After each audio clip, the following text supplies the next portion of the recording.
So first of all, a very, very warm welcome to you all, and welcome to our discussion event this evening on the future of X and the future of social media. It's a topical and really important issue to debate. Both the platform X, formerly Twitter, and social media in general continue to play a massively important role in the world of media, and they raise a whole load of issues which we'll be discussing this evening. Now, for those who don't know, the Media Society is a UK charity that organises discussion events about topical and current media issues. It was actually formed 50 years ago, just over 50 years ago, by a group of British newspaper editors. But this evening is very much a collaborative event. We're working closely with the Conduit, and we're really proud and grateful to be working with our friends and colleagues at the Conduit to organise this event, to hold this event, but also to hold it in such a fantastic venue. Discussion is going to last about an hour, and as Lily mentioned, there's drinks afterwards, so do stay around. It'll be good to meet some of you. But there are going to be plenty of opportunities during the event for you to ask questions and to make points. So we've got a great panel this evening, and we're very lucky to have Sophie Long to chair this evening's event. Sophie is a former BBC presenter and correspondent. So let's now bring on the panel, and I'll hand over to Sophie. Thank you very much. So on the end there, we have Ian Dunt, who is a journalist, and sitting next to him is Madeleine Sugden, who is a digital impact strategist. Is that right? Consultant and working predominantly with the charitable sector. And then we have Carl Miller, who is a technologist and journalist. And so, yeah, I think we'll get straight into it because judging by our discussion in the green room, there's quite a lot to get through and people have got a lot to say. Let's start with you, Carl, because Elon Musk took over Twitter nearly 3 years ago, and he made some considerable changes. So just to sort of give us a bit of background, just talk us through what happened, the changes he made pretty much immediately. These are always the questions that you dread, because they're the ones where it's actually the potential for you to get something factually wrong. Just the gist. All right, well, firstly, thanks so much for having me, everyone, and thanks for joining us all here, everyone, as well. So, right, so Elon Musk heads a consortium of private investors that makes a private acquisition of Twitter. In 2022. It begins, and I mean, rumors of this, February, March, like get very serious, June, July, he tries to pull out, he says it's overvalued, he says there's too many bots on the platform, and then by the end of the year, the acquisition has gone through, $44 billion, I believe, meaning that, you know, a public company made private again. And it doesn't take very long for the changes to begin. So kind of Musk walks into the headquarters on Market Street in San Francisco, brandishing a sink. Sinking it is a kind of technology phrase, and it basically means that he wants to kind of completely rewire and reform the platform. From the very beginning, the signaling is quite clear that Twitter is too woke, that Twitter is censorious. That Twitter is unprofitable, and that in fact he wants to remake all of that in order to create a truly open, in his words, a truly open, truly free platform allowing all ideas to soar. The cuts are quite deep. So he sacks a load of people. He sacks a lot of people, actually of all kinds. You know, it's not hugely. You know, I don't think we know quite how many, but I've heard from people in Market Street in the headquarters there that the kind of corridors were echoing and empty, entire offices cleared out. We do know that he sacked for a time the entire press team. So if you actually emailed the press email, you'd get a poop emoji coming back at you. We know that he's made incredibly deep cuts to the trust and safety, what's known in Twitter as the conversational health teams, and then who moderate, who enact the policies, who write the policies. And who respond to complaints on the platform, and then probably kind of in the early part of the next year, he reinstates probably around 60,000 accounts. These have been removed from Twitter in one way or another over that time. Many of them are white supremacist or far right accounts. Many of which have been banned for hate speech or for making threats of violence or intimidation. And then probably running, I think a new phase, sorry, this is quite a long description, but hopefully this is useful just to bring us up to speed. He then begins, I think, a new phase where the platform itself begins to change. So it's not just about moderation, it's not just about staffing, it's also about the way in which the platform actually works, what's known as a kind of algorithmic preferment. So what you actually see when you go onto Twitter. What you do see if you go onto Twitter is definitely him. So he added in code into the platform to make himself more visible. That's clear. That's a matter of public record. And he became, by miles, the most followed, most visible person on the platform that he owns. But then he also began to change the code in other ways. So we can see this is now alleged, we can see in the way in which X was working and what messages were receiving visibility, that around June, July the next year, it looks like the algorithm changed to begin to prefer far-right and right-wing views over left-wing views. Okay, let's pause there, shall we? And Madeleine, you've talked about the changes that you've noticed on Twitter, now X, over the past few years, and there's a lot of talk of toxicity and increase of that. Just give us a sense of the changes that you and your clients noticed. So I work in the charity sector. I look across what happens across social media to see how charities are using it, how frontline teams are kind of seeing all the kind of noise and all the aggravation. And I see lots of messages from charities saying it's just so stressful to go on there and to have to be facing this barrage of negativity and toxicity all the time. And as people have started to move from Bluesky, they feel like social media can come back to them again. And in your reaction to the changes on Twitter, now X, was quite clear. Was it? I mean, I think that makes me sound quite decisive, but I'm not sure that I can live up to it, really. I mean, because I spent months, really, when he first took over thinking, this is a shit show, but I'll stick around because it's the only thing I know how to do. And then I thought, after the election, when he started literally looking like some kind of Amdram Goebbels and doing Zeke Hiles, I just thought, I mean, I don't have a lot of moral standards in my life, but not giving money to Nazis is probably one of them. So at that point, I just thought, well, I need to go, don't I?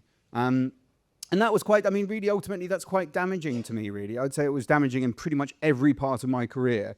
Podcasting, book publishing, journalism, pretty much all of it relied on me having, at least being able to tell editors, I can promote. And the main way that I can promote is through my Twitter following. So to actually lose it was kind of a sacrifice, but I did feel much cleaner, and I continue to feel cleaner to this day. It's amazing what it will do for your mental health to just not have to deal with at least 7 to 8 neo-Nazis, over the course of your working day. But it wasn't an easy decision for you, nonetheless, right? No, because it's damaging to your career. And you know what? Not just that. I think there's something else as well. For over a decade, I used Twitter for really 2 functions. I mean, one of them was to find people who made me laugh. And I think pretty much every day for a decade, someone on Twitter would say something that would make me belly laugh, that would make me laugh out loud, even in the darkest moments. And then the second was to just find people that would teach me things.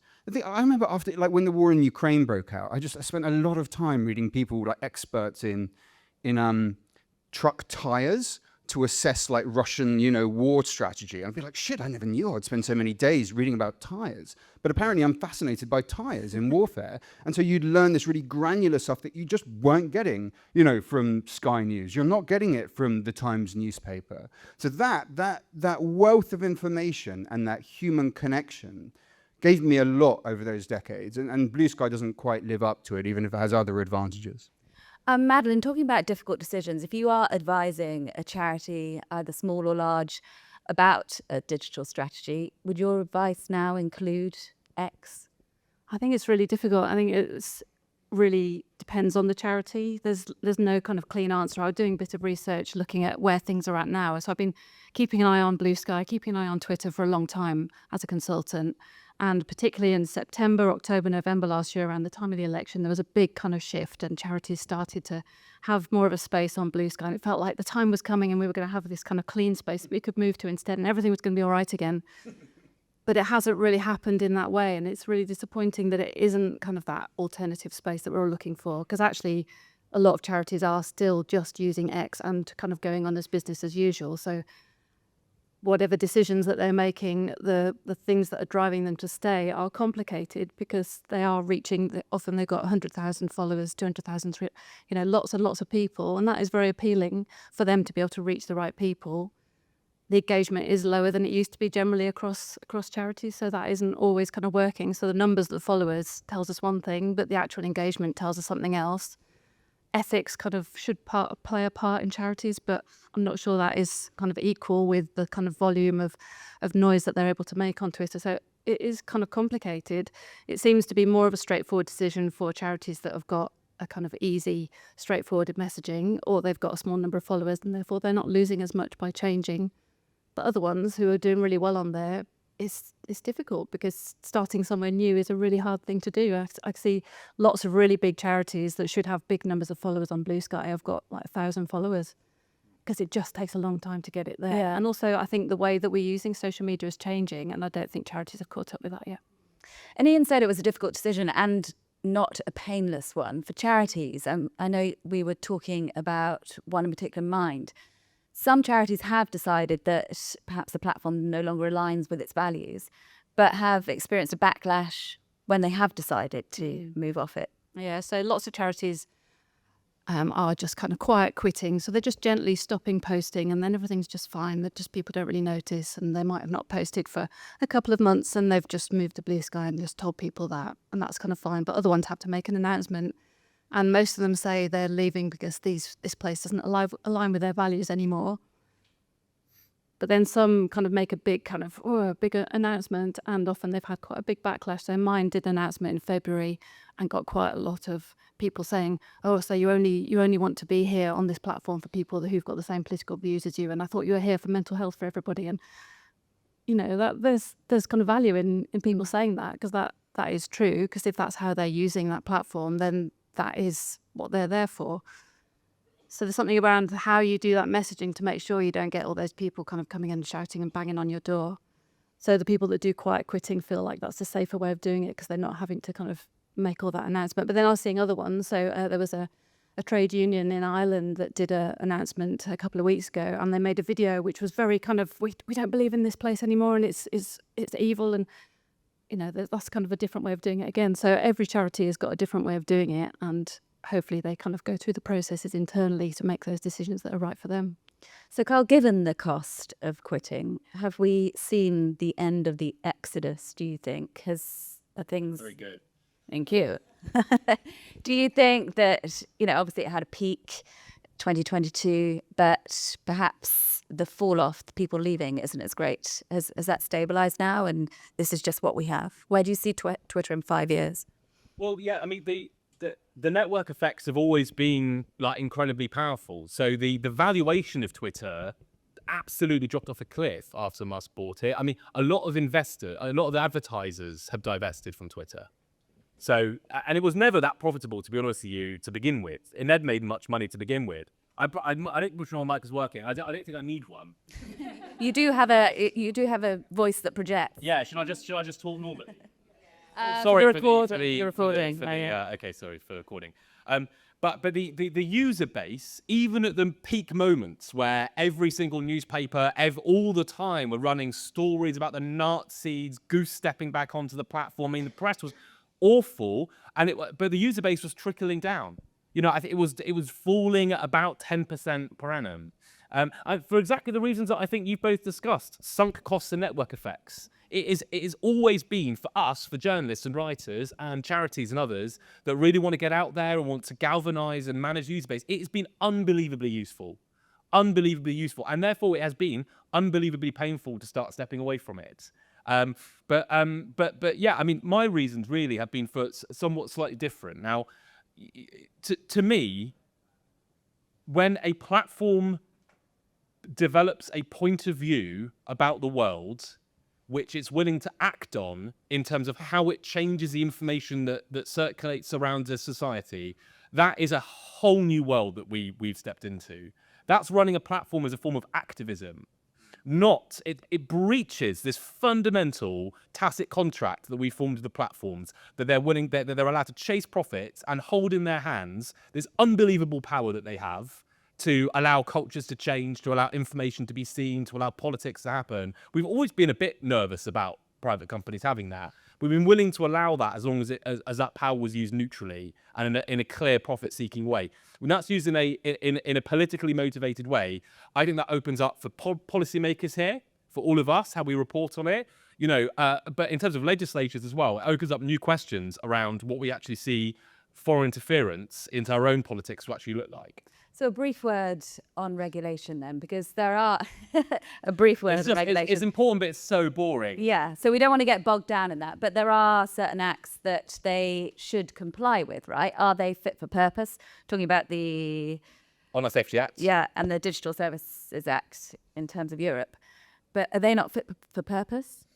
Okay, so just to bring up to speed, there are two incredibly important pieces of legislation have been passed, enacted, and beginning to be enforced now very, very recently. So the OSA here and the DSA in the EU, both of which basically try and enforce a very humble minimum.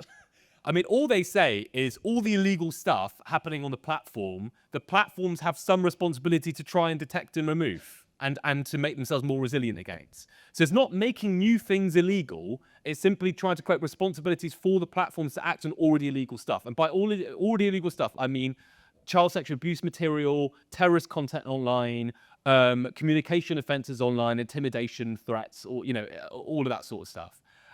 The OSA here, the Ofcom has been anemic and slow and weak, and we've seen basically nothing yet come out. And within the EU, we've seen a very, very slow grinding of the big gears of the Commission's bureaucracy. You go through lots of ladders where you notify that the platform might be in non-compliance, and then you write to the platform and you allow the platform to respond. It's taking a long time.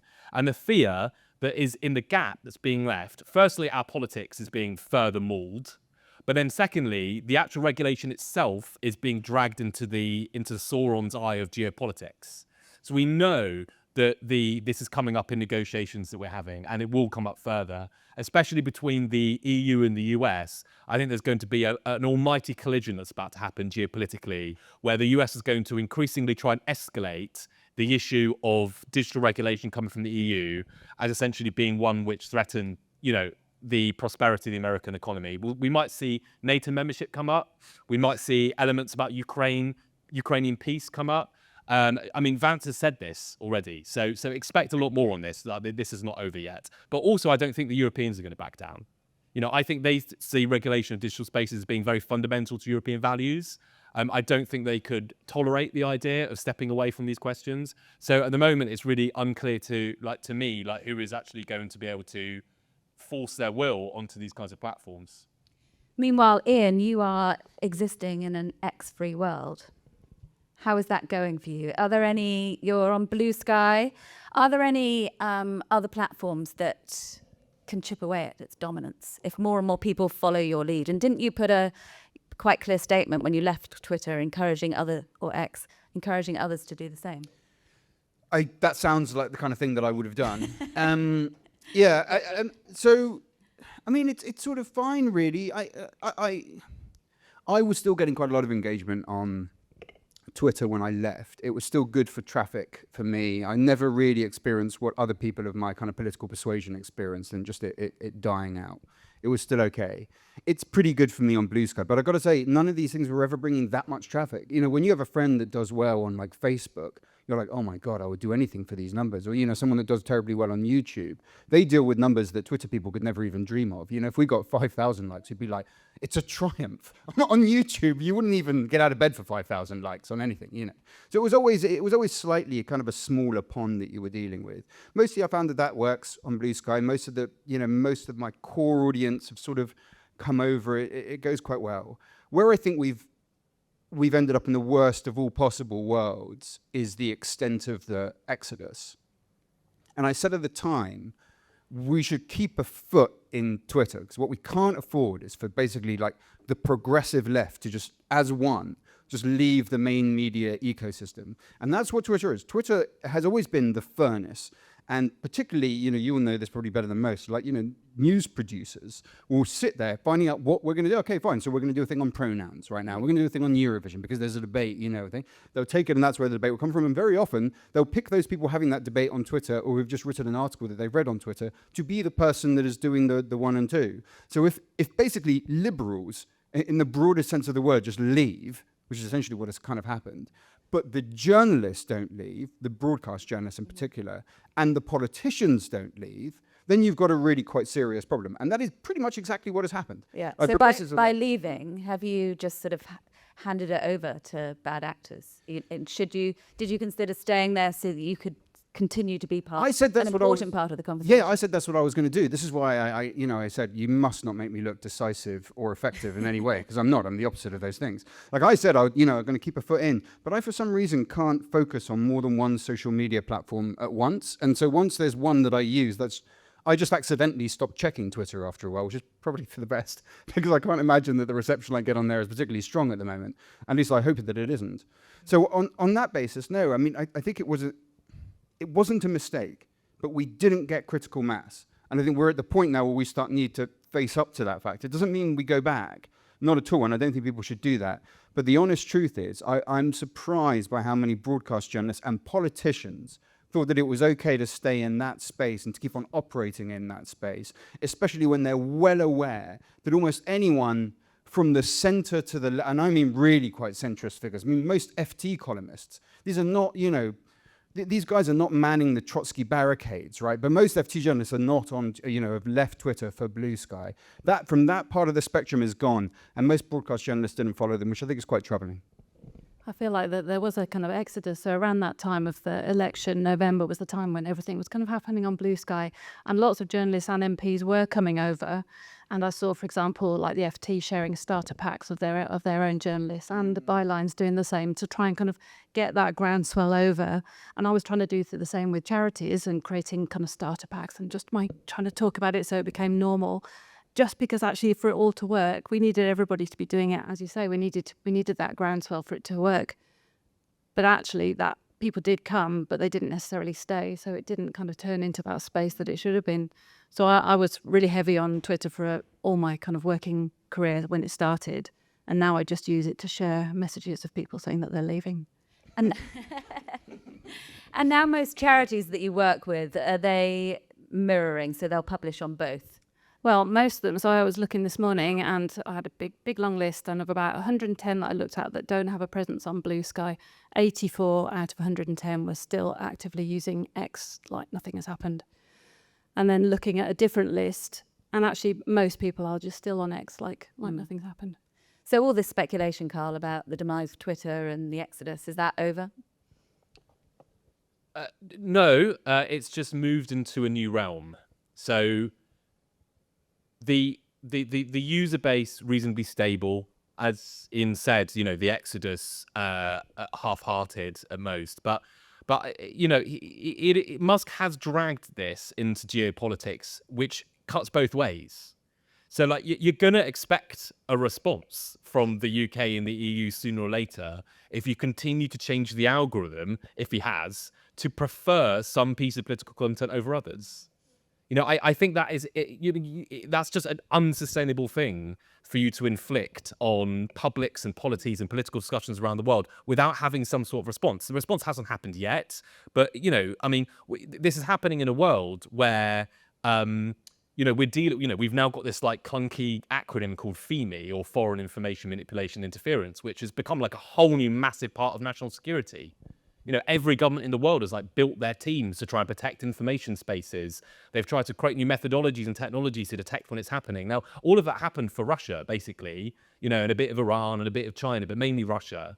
But I can't believe for a moment that architecture, that thinking and those policies won't at some point realize that you can manipulate an information environment or ecology in the way that Musk has been doing. And so I think that actually creates quite a significant new risk for him as well. Yeah. And this is different because some people will say, if they don't understand the difference between a platform and, say, publishers, you have The Guardian, you have The Telegraph, they all have a very clear political alignment.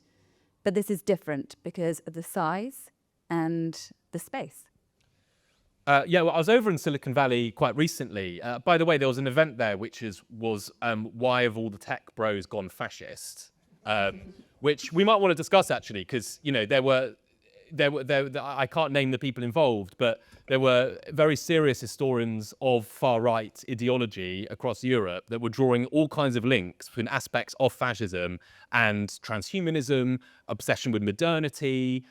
Race science has become quite in vogue in Silicon Valley now, which looks a hell of a lot like eugenics from where I'm standing. So there are all kinds of ideological fascinations that I think Silicon Valley has, that we've long considered to be this weird form of future-facing wokeism, which didn't turn out to be anything like wokeism, really. The fact that so many, of the most famous senior investors and technologists in Silicon Valley have toppled like dominoes, shows just quite how thin the kind of commitments to the cultural parts of wokeism in the Valley actually were. But to respond to your question, that challenge was often what was put to me there as well. So they would say, why are you getting all kind of het up about Twitter over there, about X? It's just, isn't it the right of them to have a political point of view, just like the New York Times or just like the Washington Post? The answer is that X has legally resisted being seen to be a publisher for its entire existence. There was initially we thought they were going to be publishers. So that it's fine for them to have a political point of view, but then they need to take responsibility for what they are writing. It's as simple as that. And over this whole time, they have resisted the categorization of being a publisher. I don't think you can be both. I don't think you can present yourself, which is what they did, as neutral platforms, simply allowing information to be surfaced in ways which would be useful to their users, and then take a political point of view about the world and therefore what kind of information you want to surface. That to me is trying to have your cake and eat it at the same time. Thank you. We're going to open it out to questions from the audience in just a few minutes' time. A few more questions from the panel, though. Ian, is there any world in which you can see yourself going back onto X? I wouldn't have thought so. I mean, maybe if he dies, or is broke, has to give it all up, any kind of really quite thrilling outcome like that, I think that would send me back. Outside of it, no, I don't think so. And partly that is about just your emotional experience. Oh, is this? It's quite an exciting little sort of jackpot with this stuff, and so that's excellent. And partly that is emotional, It is also partly just like how many, just how many fascists do I have to flick through to find the people? But he will say he's a free speech absolutist. No, sure, yeah. But look, okay. There are certain interviews where it becomes clear that he doesn't understand that the US Constitution only applies in the US. So I think we need to be really quite modest about our assumptions as to what he understands about free speech. Let's also say something else about free speech. Since Gamergate, this preposterous moment over a decade ago where sort of mobs of people tried to shut down female video games journalists from speaking, it's been clear that the free speech issue needs to be taken in a complicated way. If you have a mob of people trying to bully and make it impossible for someone to emotionally use a platform, that any normal person is not going to wake up and say, I'm going to switch on Facebook or Twitter today and use it. I cannot use it for my job.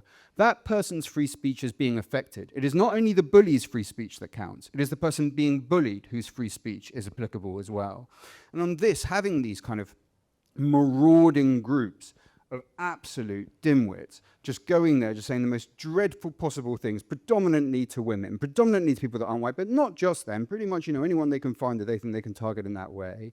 That is a threat to the free speech of people who are able to talk, because no emotionally normal person chooses to use social media in that way. They will stop doing it. Now, that level of kind of thinking about free speech that is part of its history from John Stuart Mill and Harriet Taylor all the way back to, to Milton and the Civil War writings, has always been about making sure that both sides of the debate get to talk, because you're going for synthesis, not for ultimate victory. And on that, he just has no comprehension of any of that, and you can see that in the mechanisms that operate on that side. Okay. A final thought from you before we open it to the audience, Madeleine. What do you think? How much of this is to do with Elon Musk, do you think, or the changes in the way people use social media, and that maybe they're just not that into microblogging anymore, and it's more about video and TikTok and Instagram and you know. Yeah, I think it is changing how people use it. I think we've also kind of trained ourselves out of using it because of the aggro and the adverts and the noise and the endless tedious things that we're seeing kind of so it's much harder to find anything that's useful or that's relevant or that's interesting or that's funny. The world is such a miserable place. I think we need to see more of tweets from the Merle and from National Trust and from Blossom Watch and all those nice things that we grew up on Twitter. And actually, if I'm not seeing those because the algorithm is pushing them away, then what's the point in using them? And I think also as charities, one thing that somebody said once was we're building our communities on borrowed land. You know, these are not our communities. If an algorithm changes, you've lost all your people. If something changes, that's gone. They're not your people anymore. So we should be building our websites. We should be building our email lists. We should be creating spaces which we can own and where we can build those people and tell them what we want to tell them in a way that isn't influenced by somebody else. And it is the algorithm that's key, Carl, isn't it? Because I mean, my Instagram is lovely. It just gives me life-affirming messages every morning, tells me everything's going to be all right. It is key. It's the key to everything. I mean, it's, you know, these algorithm preferment algorithms, and they're everywhere.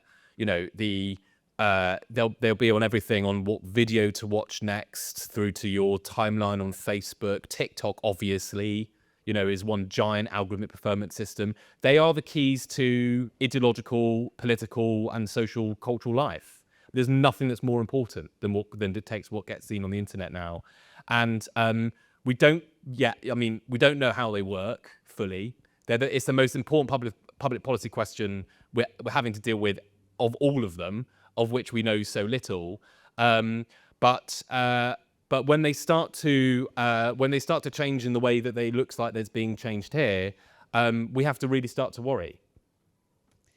Okay, on that thought, Can I end with one final thought? you can. And this is a tragedy to me. Like it's a tragedy, I think, that kind of undergirds all the froth and bluster and, you know, and rancor that you see on Twitter. It doesn't have to be like that. It really doesn't. Like, you can rewire these spaces in ways which are quite straightforward, and it completely changes the nature of the conversation that you have. So, you know, I did a documentary with the BBC actually in Taiwan where we looked at the digital democrats there that were trying to find consensus-seeking online discussions. They would take the most polarizing, most angry discussion points in Taiwan society, like Uber regulation, and they did one quite small engineering flip. Rather than servicing the content, which was the most rancorous, which got the most engagement, which got people angriest and therefore stayed on the platform the most, they simply surfaced the stuff that seemed to be getting the most consensus across different tribal groups. And what it did is it actually submerged all the areas of angry disagreement and allowed all these areas of consensus that had always existed between people, but which people had never seen or didn't know about. It allowed them to come to the surface. And on every single one of these discussions, they've done it about 25 or 30 now, hyper consensus emerged. Hyper consensus. I mean, 95% of the at one time angrily disputing members of these discussions would end up around statements that they all thought were generally true and had some worth in. You know, so the idea that we're polarizing and that's just this inevitable social process that we're having to go through, it is nonsense. The way these platforms are wired is a very, very important part of that story, and we have to rewire them sooner or later. We have to, because, like, you know, society is not going to survive another 10 years of this, much less if certain political views are deliberately being chosen to surface. Can you see that happening? Only with the use of democratic power. Like, it's not going to happen. Like, I've been in events with the tech giants.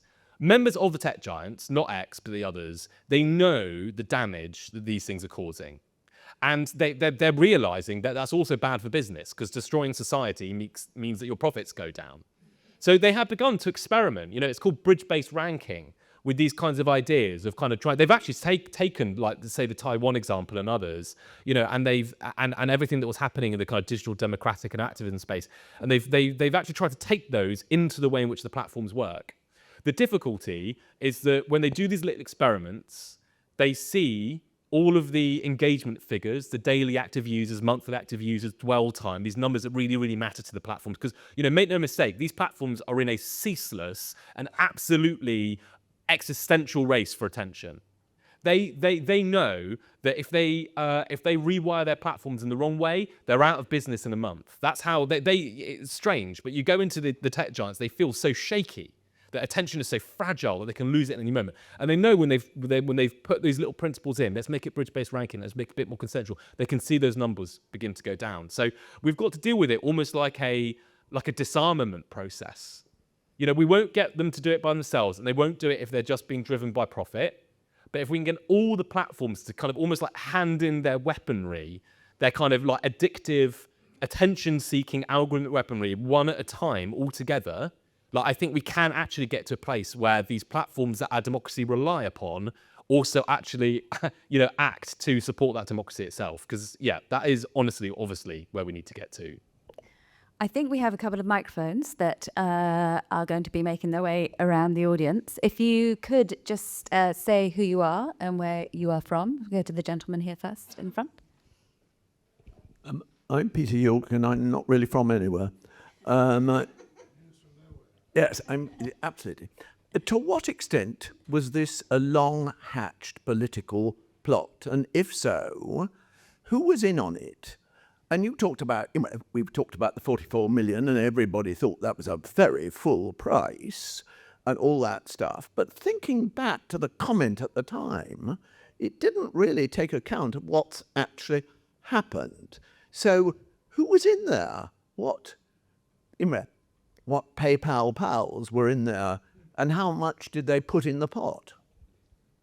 So, Carl, do you want to take that one? Like, who was aware and... Billion, 44 billion indeed, yeah. I mean, most of the investors, most of them are a matter of public records. They're overwhelmingly Silicon Valley investors that have invested in lots of the same initiatives as Musk. I don't think most of them invested for this to be a loss-making political project.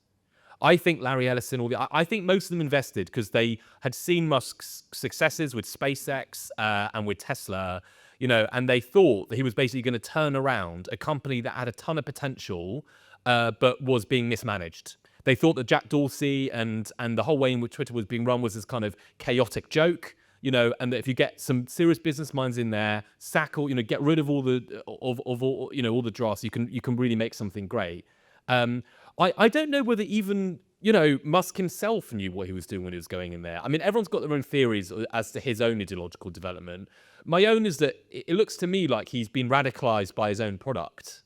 You know, I think he spends a lot of time on there, and I think he's got progressively more radical over time. I don't think 2 years ago, you know, he was going to sig hail from the dais, you know, of the White House. I think that's, you know, I think in part he's being changed by the very platform that he's now using to change the rest of us.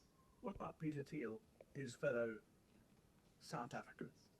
Yeah, so Peter Thiel is a part of the PayPal mafia. He's another billionaire, and like Musk, you know, he's part of a group, you know, and you'd include people like Mark Anderson in there as well, that have always kind of had an interest in kind of renegade outlier ideas.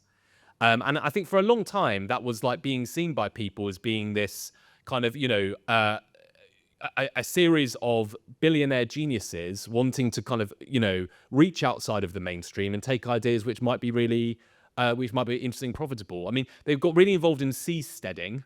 Don't know if you know, so the idea of building new territory on the ocean in order to create virgin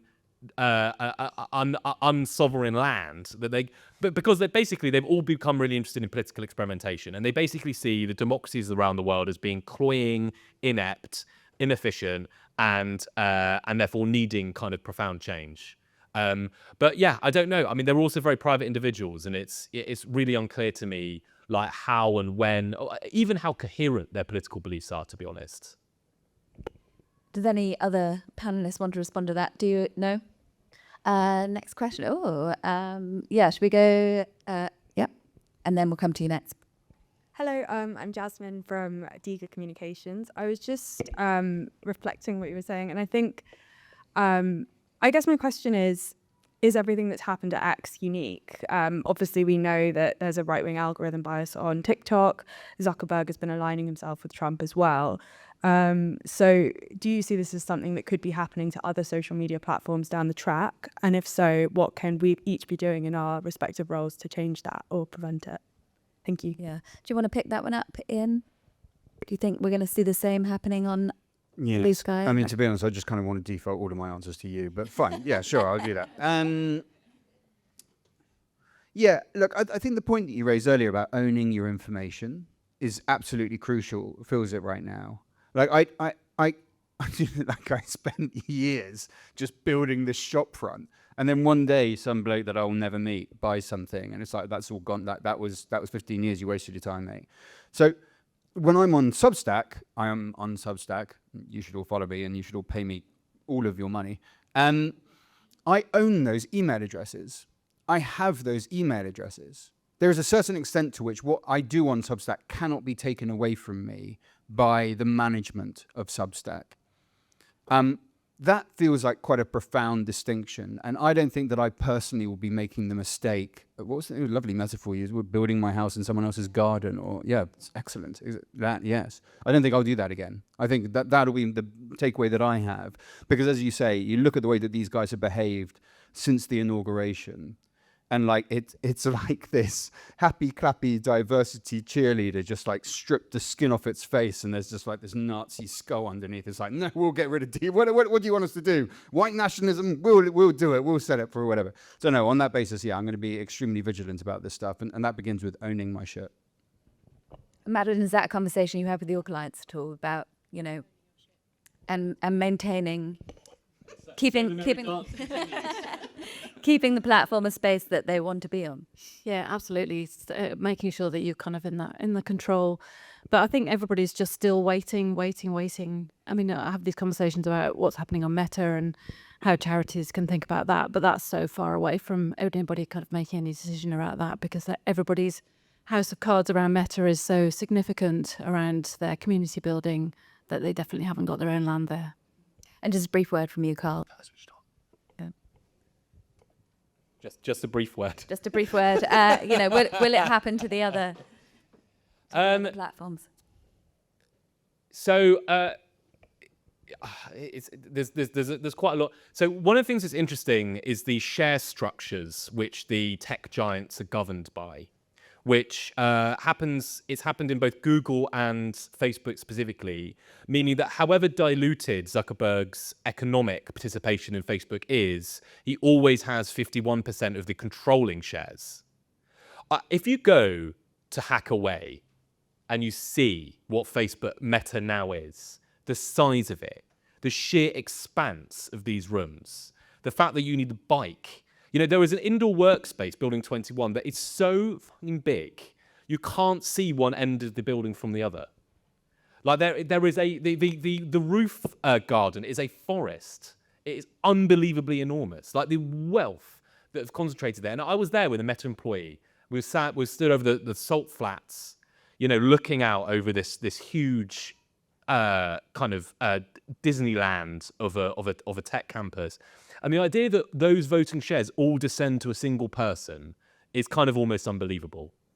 Like, in a way that power does not really accrete in a political sense, or should never really accrete in a political sense. And so, I mean, it can. The answer is it can. Like, if Zuckerberg tomorrow decides that he wants to turn fash, then he can. I mean, and he can change Meta, and there's very little we can do about it. And so, my problem is that, so, you know, the gardens that we've built our houses on, and it's, you know, that house might be an account, but that house is actually more than that. It's the health of our societies is, is owned by a single, in many cases, a single individual or a small collection of capricious billionaires. And that is just such a risky form of social organization that we found ourselves within. And the hope was, of course, that regulation would be the way of us beginning to respond to that. And I guess the one thing that everyone can do a little bit, and this really isn't on individuals, and I hate the idea that the platform will always try and like push this back to individuals and say there's individual behaviors that need to change and everyone needs to learn digital literacy, and that's nonsense. This is a collective public and social problem, and we'll deal with this if we do deal with it through the use of, democratically authorized political power. But that is the main thing. You can talk to your MPs about this and your representatives, because the more that, we have a parliament now, I think it's quite likely that new legislation is going to be brought within this parliament. And if it does, this has to be something that people are watching. And it's typically, this isn't a short answer, is it? It's typically like quite a geeky thing. So at the moment, like there's researcher data access, which is so unbelievably important and might change the whole game, kind of pinging around in the Lords. And, has anyone heard of that happening? The data use and access bill? No, why would you? You shouldn't. You shouldn't have to. But stuff like that is really important. Gentleman over there would like to ask a question. And lady in the blue? Yep. Yes. Do you want to go first? Thank you. Hi, my name is Sandy Walsh. I'm going to say something which isn't accusatory at all, because I'm an actor and a broadcaster. It is a question, though, isn't it? Yes, it is. Great. Not a bad actor, by the way, which is constantly used, which is rather irritating. But anyway, don't you think in a way that journalists and politicians, when the whole Twitter started, were a little naive, because it was kind of like they were opening Pandora's box and everybody wanted to belong to the same club, and therefore they all participated. And when we talk about free speech, whose free speech? So I'd like to kind of ask that question, which is a kind of statement question, but also as a supplement to that, lots of young people are now saying, reports recently are saying that they wish they had been born in a world without the internet, which I think is very interesting. Ian, you can pick that one up then, because weren't you naive? Hopelessly so. Look, so I think that we were all we were obsessively talking about what Twitter was doing to our brain and our politics and our society as it was happening. It wasn't like at any point, that was like off the topics of conversation. Ian was running a kind of series throughout all of this, weren't you, where you were like hosting all of this? Yes, exactly, yes. But also, I can't help but express every thought, no matter how banal, to the world. So I had to tweet about all of them anyway, just by default, by physical default. Okay, and so two things were happening at the same time. For someone like me, it was actually profound, the differences it would make, because I really wasn't very good at operating in newsrooms in the traditional way that you succeeded as a journalist before Twitter. I generally just I didn't really have the vibe, I didn't really have the dynamic. I was way too enthusiastic about the political principles that were at stake in a way that's just frankly pretty uncool in journalism, and you shouldn't behave as if you care about anything in the world, including your partner. So on that basis, it really allowed me to talk over the heads of the industry towards my audience. And that was the key to any success that I had. It was so useful to me. At that exact same time, you would see this process take place where it could be on the right or the left, it could be for good reasons or bad reasons. You would see these swirling, angry mists of horror that would just take out a victim every day. It was like every day someone is just going to get destroyed by Twitter. Someone's reputation is going to be torn to pieces. Sometimes good, sometimes bad. And for many of the most dreadful right-wing figures I can think of, it was almost like their supervillain origin story. You could almost see them becoming the worst version of themselves as a sort of fuck you to the crowds of lefties that had, told them. Blah, blah, blah. So on that basis, you could see the social effect, and you could see the beneficial professional effect happening day by day at the same time. And I do think we spoke about it, but it didn't stop us from using it, and I wouldn't not use it if I could go back in time. I would go back and I would do exactly the same thing that I did and make all the mistakes that I made. Madeleine, do you want to respond to the second part of that question? That we've talked about the benefits of it, but now you've got young people growing up, and as our questioner pointed out, some of them wish they grew up in a world without the internet. Yeah, I wish my children weren't using TikTok every minute of the day. But I think we also remember the good things that came out of Twitter and the way that charities used it, especially that no makeup selfie, ice bucket challenge, there was a young man he'd had his birthday and he got no birthday cards, and and people sent messages from all over the world. I think good things happened as a result of being on X and being on Twitter as it was. And I think we certainly as a sector kind of mourned and worried about the loss of that when that happened, because that's what we're there for. And it was a conduit for good, and that was a beautiful thing. And it's whose fault is it where we've lost that and moved away from that? It's all of us, as well as the bad people. Gentleman over there. Dominic Cameron. I wanted to ask a question about, or make some points which you might address, to think about why so many smart people, interesting people are still on the platform, which may be causing the effect that you're talking about, which is that it's not dying as fast as maybe we all predicted it would. I hate the man as much as anybody. He's a vile individual, particularly the last 4 or 5 years, as one of you was saying. But my experience, I've been using Twitter for about 10 years or so, maybe 12, and quite intensively. I don't broadcast or publish. I consume. I use it for my work or for my hobbies. I'm interested in technology, AI, but also Crete and archaeology, the interest of the Yazidis in the Kurdistan part of Iraq. Lots of interests of mine that I mine away and I consume. And I find I've been able to do that without deterioration in my experience of finding people, occasionally talking to those people, chatting with them, making connections. So my personal experience as a user, forget the shit issue of ownership and of power, so consuming it for my activities is pretty good. The user interface has got better, little bits of tweaking, a little bits of search, a little bit of tagging, much, much better than it was. They've invested smartly in the tech, even though, as you say, there's a tiny team that does it. And I don't experience the horrors that I know. I completely respect what you've talked about. I've loved this evening. So what's your question? You're still on Twitter. So you're still on Twitter, and it's still a nice place for you. Are there a lot of people like me who are still consuming it successfully and happily? And why? And is it because I pay a sub? I do pay that 12 quid or whatever it is. Is that why I don't get many ads? What is it that's different that's causing people to stay? Because he's paying money. Exactly why? Elon Musk. So I run a podcast with my other hat on called Radio Lento, which is for shares quiet spaces. So, and I'm in this lovely bubble still on Twitter with it, which is about small people that like nature, and it's a lovely place, and it's not bombarded with all the kind of aggro and all the shit. So I think there are corners that are still like that, and it's maybe that you've curated a nice network, community, neighborhood where you're not feeling that. And that's still valid.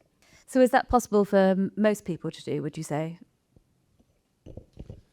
Yeah, I think it is. But I think if there's one thing I'm kind of exhorting people, I think is that your own individual user experience shouldn't be the only consideration that we really deal with. I see, I've spent the last 15 years of my life researching these things, and what I've kind of the way I really see them, they are these huge agents of social change. They are tremendously formative to who we think we are, the reasons we get up in the morning, the kind of who we fall in love with and how, and the problems we see in the world and the way we go out and solve those problems. And I think kind of whether it's the individual cases of mental health crisis, whether it's the way in which we can track anxiety and depression from generation to generation, or whether it's the way that politics is changing. I just think the what we are seeing these social media platforms doing across society, I think is got to the point where we either respond or we don't, and if we don't, soon we won't be able to. And to me, that's not a question of individual user experience, because there's another user experience, and that is being out in society and being surrounded by all the other people in society and what kind of society we've built. So, yeah, I mean, if there's one thing I can tell to people, there's still those warm puddles that I'm sure still exist out there, are existing despite the main function and main effect of these platforms. And that's really what we've got to think about. There's a gentleman there. He's had his hand up, and then we'll come to the water. Paddy Barwise from London Business School. There's a question for Carl about Musk and possibly a contrast with Zuckerberg, because to me Zuckerberg is in a sense quite straightforward, based on what the two whistleblowing books have now said, which is he's essentially an ethics-free zone and is only interested in maximizing the profitability and reach of the business, and therefore he doesn't have another agenda. Whereas you were describing Musk, immediately after the takeover, where the cover story is we're neutral, but it certainly doesn't look that way. Is your sense in the case of Musk that he's actually compromising between using the platform to further a political agenda by having the algorithm actually push right-wing content, as opposed to the profit maximizing thing, which you've described, I think, very well, which is that bridge building leads to less excitement, less traffic, less advertising revenue? So do you think he's actually knowingly compromising the profitability in order to push a political agenda? Or do you think it's unconscious, or do you think it's not happening? Either he's surrendering the profit motive for political impact, or he regards the political impact to be the most profitable path. That's possible too. So he might well think that creating a platform that becomes the home of MAGA America, that fosters this kind of series of political revolutions around the world, that basically forms a new political orthodoxy. And, his ambitions are not constrained to America. He's intervened in UK politics here. He was every single election where there is a far-right party, you can expect to see there to be some kind of interest and engagement. I think he might see that to be the most profitable path for Twitter. It's unclear. You would see no tension in other. I don't know. I'm trying to. I don't want to suggest here that I have some kind of particularly, a line up to Musk, or I can look into the man's head or see what he thinks or anything. If anything, I'd like to worry much less about Elon Musk in the future than I think we have to right now. But yeah, I think one of those two things. It's either one of those two things in my view, and he's certainly been able to weather short and mid-term hits to profitability in a way that no publicly run company could. With those numbers, any other CEO would have been turfed out a very long time ago. We're going to the lady there. Have you ever met him? No. I want to pick up on a really important point Ian made that I think kind of got blazed past, which is about the idea that Twitter never drove that much traffic for us as journalists, which is completely right if you look at any of the numbers. So how did we get sucked into thinking we all had to be there and that was so important for the publications we wrote for? And how can we use social media in an actually constructive way for journalism now? Fuck knows. That is a brief answer. Next. I guess the thing is that it was the conversation. No, but you're right. It is weird because a lot of the time I was definitely being hired on the basis of the promotional capacity I had by virtue of Twitter, which was pretty limited. Conversion was pretty, especially for to buy a book or something, let alone to read an article or something. It's actually pretty limited and pretty low. But the thing is, people just don't sell very many books. If you can sell more than 40 books, you're selling more than most. So on that basis, a publisher would just be fine, well, we'll take you if you can sell us 60. All the numbers are low. Exactly. Yeah, the numbers really, you learn what small numbers are when you're in publishing, especially political publishing. So I guess it was that. I think it was mostly that its function was it was just the water cooler on steroids. And that for the news conversation, again, I come back to the role of really daytime TV, current affairs producers, the kind of things that they were picking up to get in, just that way that our conversation was defined by it rather than the traffic. That seemed to me the defining aspect of it. And troublingly, I think it remains the case now. I think we've got time for a couple more, have we? Yeah. Gentleman in front of you. And then hopefully we'll have time for both of you. You can pass it on. Okay. Can I introduce some facts into this? No, you just have to ask a question. I'm going to introduce some facts you to answer. Elon Musk tweets 61 times a day. And since this is in this book, by the way, which will just been published. And since buying Twitter, he mentioned legacy media 0 times, since buying it 141 times. And if you look at his mentions of the BBC and the Guardian, he has gone bonkers on the BBC and the Guardian in terms of attacking them. I mean, I'll just read you 3 of his tweets in 2025. What's your question? It's coming, don't worry. My question is Elon Musk, does he have a war on journalism? Does Elon Musk hate journalism? Yes, definitely. He does, and not just him. Like the MAGA America in general has done an amazing job branding journalism, as being the kind of the ideological outriders for a compromised liberal elite. Like, it is crazy what they've been able to achieve. It is crazy how they've been able to drive down trust in the way that they have. And it's also, they've done an amazing job creating all these figures and all these outlets that look like journalists, and operate in exactly the opposite way to any journalist would. You go to Newsmax, I mean, this is the thing that I think we've realised, the actual, like, accoutrements of being a journalist, the ticker tape at the bottom it's really easy to create all of that. You can get the phone in studio, and you can deliver the breaking news. All of that is really easy to spoof. But the bit that makes our job so precious, the balance and the inquiry, and the way in which we're not going to be a vessel for powerful forces, but in fact trying to expose what they're doing. That's the bit you can't see. And I think at least in so much of the American media ecology now, that has been totally suborned. That's not just him, but he's definitely part of that story. Just 2 tweets. Legacy media lies relentlessly because the legacy media is the far left. Is that an argument then for mainstream media, or MSM as it's called, to stay on these platforms? You're so heroically trying to bring it back to...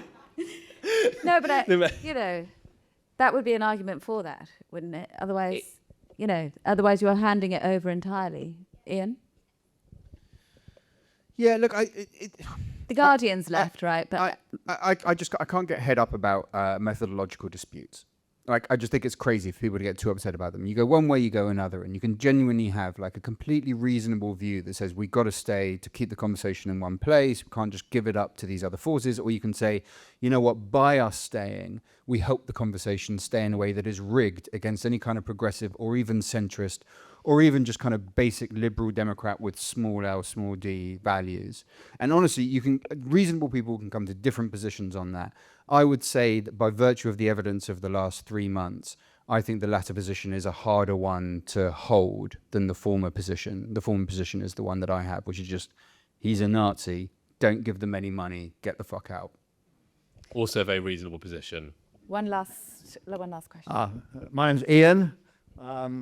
I work in the construction industry, hanging wallpaper. So I meet a lot of different people at the sort of apex of the consumerist pile, whatever you want to call it. Just now I'm working for 2 very ancient French nuns who've devoted... It's funny, me too, actually. And they are the sanest people I have met in years. And they're quite politically engaged, they're quite sophisticated in that way. Do you think...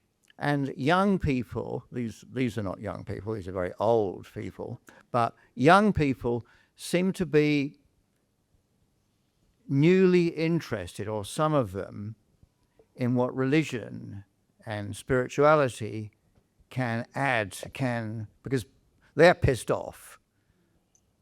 And do you think there's a way we can just take this conversation away from people like Elon Musk and this sort of spreadsheet capitalism and bring it back to people talking even across gender and ethnic divides?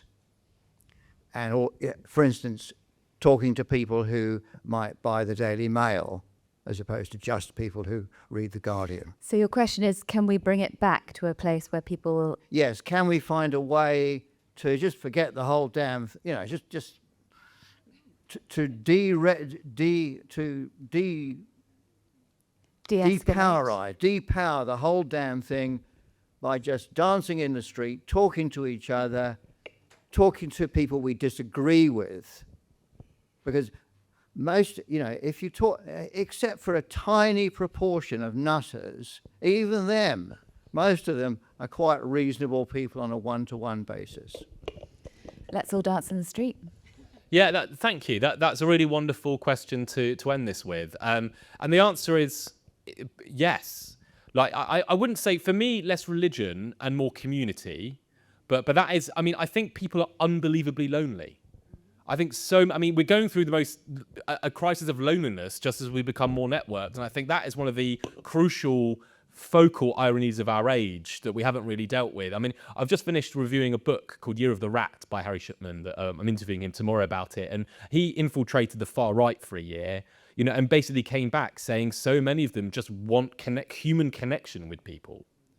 And I think there's little that we can do more to drain the impetus and the momentum out of far-right politics in general than try and create that human connection, exactly as you said, between and across all of those divides which typically have, which typically make us feel further apart. And digital spaces is one of the things that we can reform to do that. So we can create community online and offline when we need to find ways of doing both. The digital spaces now are far too important, I think, for us to be able to ignore them in how our communities are formed. We have to try and make them much more pro-social. Final word, Madeleine, on that upbeat. But the charities that are doing the best on Bluesky are the Merle, the Museum of English Rural Life, pictures of big sheep, doing really well. The National Trust. How big? Really big. Absolute units. And then the RSPB. So people just want nice things. We don't need all the noise nor the aggro. They just want birds. Final word from you, Ian. I feel like I had a lot of optimism from the gentlemen in the audience and from this panel, and I'd just like to disassociate myself from that completely. I'm a Scottish Presbyterian. I'm not an optimist.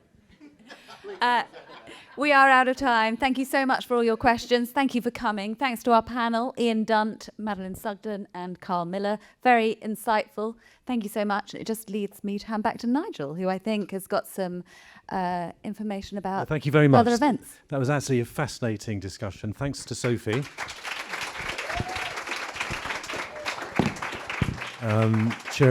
Sharing it absolutely brilliantly. But listen, it's a fascinating, but what a complex subject is as well.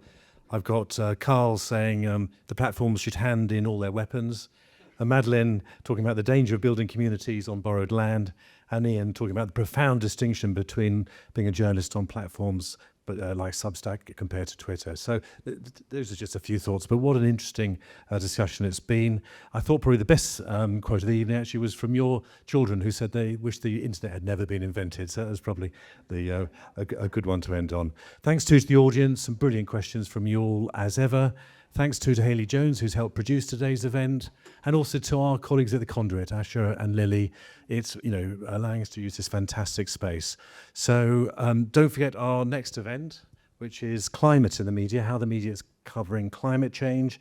Here at the Conduit again, in this room, I think, on the date is, that's right, sorry, 26th of June, the same timing, doors open at 6 o'clock, the event starts at 6:30. So that's all from us. Do please hang around for a drink, but thank you very much for coming this evening.